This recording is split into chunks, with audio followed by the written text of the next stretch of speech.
আসসালামু আলাইকুম। এটা হচ্ছে ছাদের উপরে আমার মিশরীয় ফার্মি মুরগি পালনের যে শেড সেটা। তো আমার এখানে মোট হচ্ছে মুরগি ধরেছিলাম 84টা। তো এর মধ্যে এখন আছে হচ্ছে 71টা। তো আমি 10 পিস মোরগ আর কি এর মধ্যে যেগুলো চেনা যায় সেগুলোকে বেছে বিক্রি করে দিছি। তো সবগুলো আমি 100 টাকা পিস বিক্রি করছি। আরও 10টা আমার অর্ডার আছে, সেটাও বিক্রি করে দেবো। তারপরে যে কটা থাকবে এর ভিতর থেকে ভালো মোরগগুলো রেখে বাকিগুলো আমি আর কি খেয়ে ফেলবো। তো এখন 71টা আছে। 84টার মধ্যে আমার 2টা মারা গেছে, একটা একটু অসুস্থ ছিল, ওইটাও আর কি জবাই করে খাওয়া হয়েছে। আমার মানে বয়স কম হইলেও কিছু কিছু আছে গ্রোথ ভালো। এই যে দেখতে পাচ্ছেন যে এরা খাওয়ার জন্য কতটা পাগল। মানে 100 টাকা করে এই বয়সে আজকে 41তম দিন। এই 41তম দিনে এক একটা মোরগ আমি হচ্ছে 100 টাকা করে পিস বিক্রি করছি, মুরগিগুলো রেখে দিব। তো এর মধ্যে আমি 10টা মোরগ অলরেডি সেল দিয়ে দিছি, আর 10টা আমি সেল দিব। বাকি যে 61টা ওইটা রাখবো। তারপরে যে কটা ভালো মোরগ সে কটাকেই রাখবো, 2-1টা থাকলে সেটা আমি খেয়ে ফেলবো। তো এটাই হচ্ছে আমার মূল পরিকল্পনা।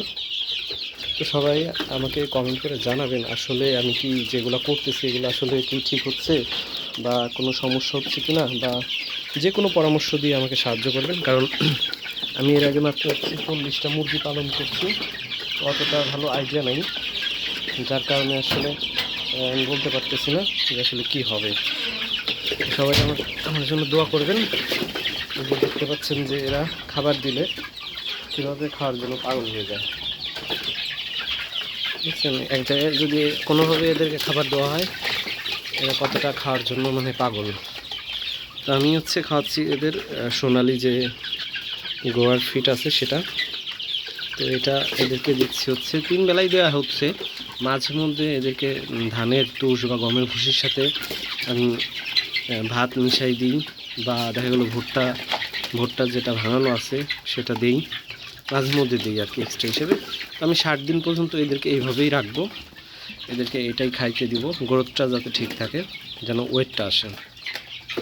আর আমার ভ্যাকসিন সবগুলোই কমপ্লিট, যেমন 2টা রানীক্ষেত, 2টা গাম্বুরা এবং একটা হচ্ছে ফাউল পক্স। এই কটা ভ্যাকসিন আমি কমপ্লিট করছি।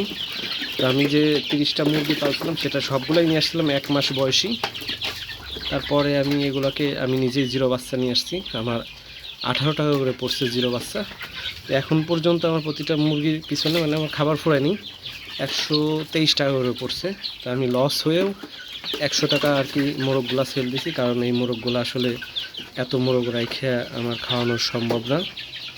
তো যেগুলো আসলে লাগবে মানে প্যারেন্টস করার জন্য যেগুলো লাগবে আমি সেগুলাই রাখবো, তাছাড়া অতিরিক্ত আমি কোনো কিছুই রাখবো না।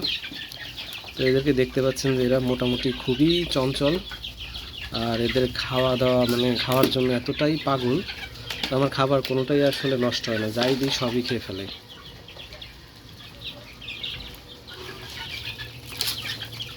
এই যে দেখতে পাচ্ছেন যে এরা মানে খাবার আপনি যত দিবেন মনে হবে যে সব খেয়ে ফেলবে। তো সবাই আমাকে পরামর্শ দিবেন, কমেন্ট করবেন, যারা অভিজ্ঞ তাদের পরামর্শ শুনবো। আমার কোথাও যদি ভুল হয় সেটা আমাকে ধরিয়ে দিবেন, যেন এইটা যে কয়টা পালন করতেছি সেটা যেন সাকসেস হয়।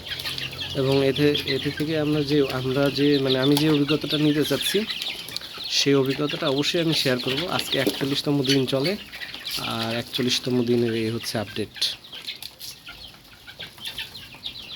তো সবাই ভালো থাকবেন, আল্লাহ হাফেজ।